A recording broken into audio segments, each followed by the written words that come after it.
તાપી જિલ્લાના સોનગઢ તાલુકામાં Ukai project area હોવાના કારણે જેનો વિકાસ અટકીને રહી ગયો હતો તે ઉકાઈને નવો તાલુકો જાહેર કરતા સ્થાનિકોએ ખુશી વ્યક્ત કરતા સરકાર અને મંત્રી કુંવરજી હળપતિનો પણ આભાર વ્યક્ત કરવામાં આવ્યો હતો। તાપી જિલ્લાના ઉકાઈના લોકો માટે ખુશીના સમાચાર સામે આવ્યા છે। ઘણા સમયથી ચાલી રહેલી માંગણીઓ અને જનહિતના પ્રયાસોને ધ્યાને લઈ રાજ્ય સરકારે ઉકાઈને તાલુકો જાહેર કરવામાં આવ્યો છે। ઉકાઈ વિસ્તારમાં તાપી જિલ્લાના મહત્વના ભાગોમાં એક છે જ્યાં Ukai dam hydro power project તેમજ આદિવાસી વિસ્તારનો વિકાસ સતત ચર્ચામાં છે। તાલુકાની જાહેરાત થતા હવે અહીંની જનતાને તાલુકા પંચાયત કચેરી, મામલતદાર કચેરી, પોલીસ સ્ટેશન, આરોગ્ય, શિક્ષણ સહિતની જરૂરી સરકારી સેવાઓ સ્થાનિક સ્તરે વધુ સરળતાથી ઉપલબ્ધ થશે। લાંબા સમયથી અહીંના નાગરિકો તાલુકાની માંગ કરી રહ્યા છે। તાલુકાની જાહેરાત થતા લોકોમાં આનંદની લાગણી જોવા મળી હતી।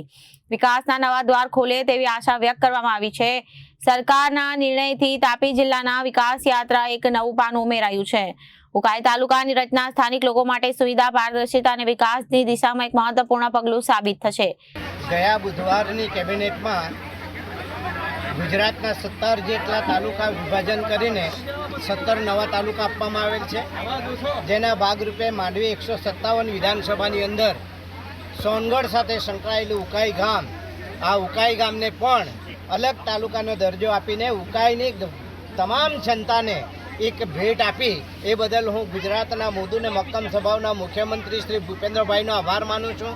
મારા પ્રભારી મંત્રી મુકેશભાઈ પટેલનો પણ આભાર માનીએ છીએ અને સાથે મારા પ્રદેશ પ્રમુખ CR પાટીલ સાહેબનો પણ આભાર માનીએ છીએ। અને આ તાલુકો નવો બનવાથી ઉકાઈની જે જનતા છે એ જનતાને હવે સોનગઢ સુધી નહીં જવું પડે। શેવાડાનું ગામડું કહી શકાય બોરદા, એ બોરદાના ગામના લોકોને પણ હવે અહીંયા ઉકાઈમાં આવીને એમના કામો થઈ શકે સરળતાથી। તમામ પ્રકારની કચેરીઓ અહીંયા ઉપલબ્ધ થશે, ચાહે બેંક હોય, ચાહે બસ સ્ટેન્ડ હોય, ચાહે મામલતદાર કચેરી, ચાહે પ્રાંત કચેરી, એવી તમામ કચેરીઓ, ST ડેપો વગેરે પણ કચેરીઓ અહીંયા ઉપલબ્ધ થશે। અને ખાસ કરીને ઉકાઈની પ્રજાને જે અહીંયા કામમાં જે તકલીફ પડતી હતી એ તકલીફો હવે દૂર થશે અને ઉકાઈની પ્રજાને તમામ પ્રકારના કામો પોતાના ઘર આંગણેથી મળી રહેશે। એના માટે તાલુકો અલગ કર્યો છે। મારું નામ જેસનીબેન ગામી, હું ઘોડા જૂથ ગ્રામ પંચાયતના સરપંચ શ્રી છું। આજે અમારે અહીંયા ઉકાઈ તાલુકો બનવા જઈ રહેલો છે, તો એમાં અમે બહુ ખુશ છે। આજુબાજુના ગામો તેમજ નાના મોટા લોકોને જે તે તકલીફો પડતી સમસ્યા આજે અહીંયા હોલ થાય છે અમારી।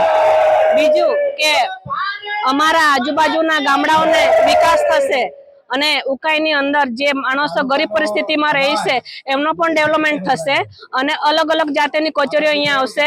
અમારે વધારે પડતું આગળ નહીં જવું પડે, અમારા નજીકની ઘરની આંગણામાં અમારું તાલુકા પંચાયત બને એટલે અમે અમારા રીતે અમને બહુ ખુશ અને આનંદમાં છે।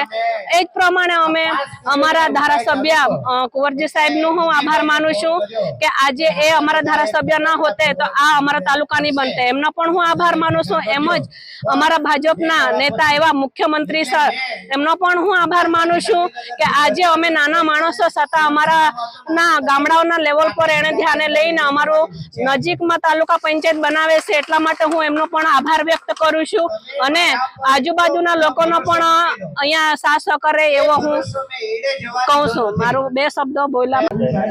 મારું નામ ગિરીશભાઈ વાઘેલા છે। હું આ ગામમાં ઉકાઈમાં રહું છું અને હું અહીંયા જ મોટો થયો છું, પણ આજે મારા બાળકો માટે કે આદિમ જૂથના લોકો માટે જે સોનગઢ સુધી અમારે મામલતદાર કચેરી સુધી દોડવું પડતું હતું, તેના થકી અમારા ગામની અંદર આજે તાલુકો બન્યો છે કુંવરજીભાઈ હળપતિના હસ્તકે। જે આજે અમને બહુ મોટો ફાયદો થતો એ કે અમારા ગામના નાના મોટા કામો થશે, રસ્તાઓ છે, લાઇટો છે, મીટરો છે, ગરીબ લોકોને મળશે અને એનાથી અમને એટલો બધો લાભ થશે કે આજે અમે સોનગઢ તાલુકા કરતાં અમારા પોતાના ગામનો તાલુકો બન્યો, એનાથી અમે બહુ ખુશ છીએ અને અમે એમનો ખૂબ ખૂબ આભાર માનીએ છીએ કે સાહેબે અમને આટલું બધું કરી આપ્યું। એક વખતે એવું હતું કે સાહેબ અમને 3 વર્ષ પહેલા કહી ગયા હતા કે આ ગામ પંચાયત જૂથમાં આવશે, પણ આજે સાહેબે એ લેવલ પર અમને લઈ આવ્યા કે આજે અમારા ગામને તાલુકો ઘોષિત કર્યો છે। એનાથી અમે ઘણા ખુશ છીએ અમારા ગામવાસી લોકો કે અમારા નાના મોટા કામો સાહેબ બહુ સારી રીતે કરશે।